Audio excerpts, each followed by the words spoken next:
Hi, this is Elan Kulandaivelu from Whitefield Rising. I head the Varthur Lake volunteer group. We are the core group that drives the rejuvenation efforts of Varthur and Bangalore Lake from a volunteers perspective.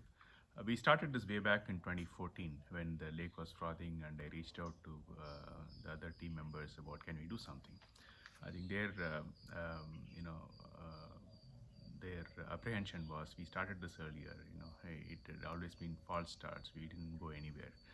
Anyway, so we met Mr. Khan from KK School, then Professor TVR from Indian Institute of Science. We had gone through a program by IISc on how to rejuvenate lakes.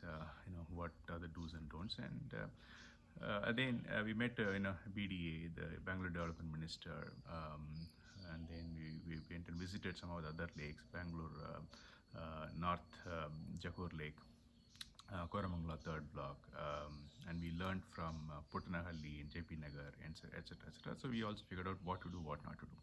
And the lake started frothing in 2015 March, April, and that actually allowed us to raise awareness levels, took it to national media, international media, and we partnered with the media folks to ensure that the politicians and bureaucrats are questioned.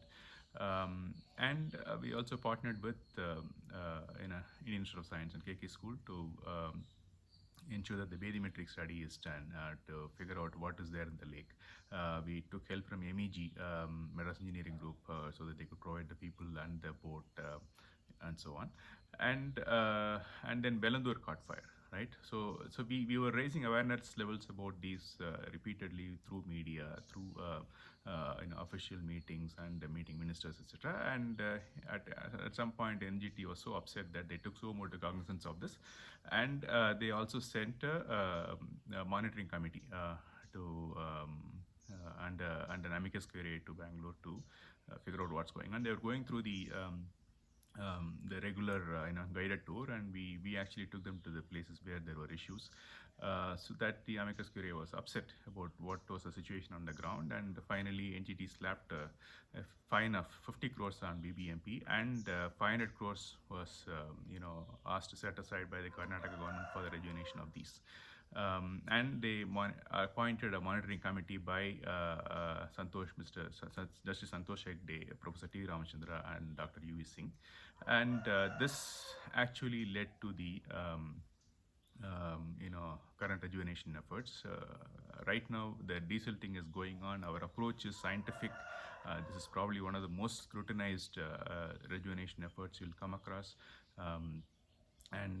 So once the desilting is done, the plan is to allow treated wastewater to enter the lake through wetlands and of course rainwater as well. What the professor who was involved in the great rejuvenation of the Great Lakes in North America said in way back in 2014, he said, "Elan, stay with it for 10 to 15 years, it will happen." We are in the 9th year. In a few years, we hope to see a clean, rejuvenated Varthur and Bellandur lakes. Thank you.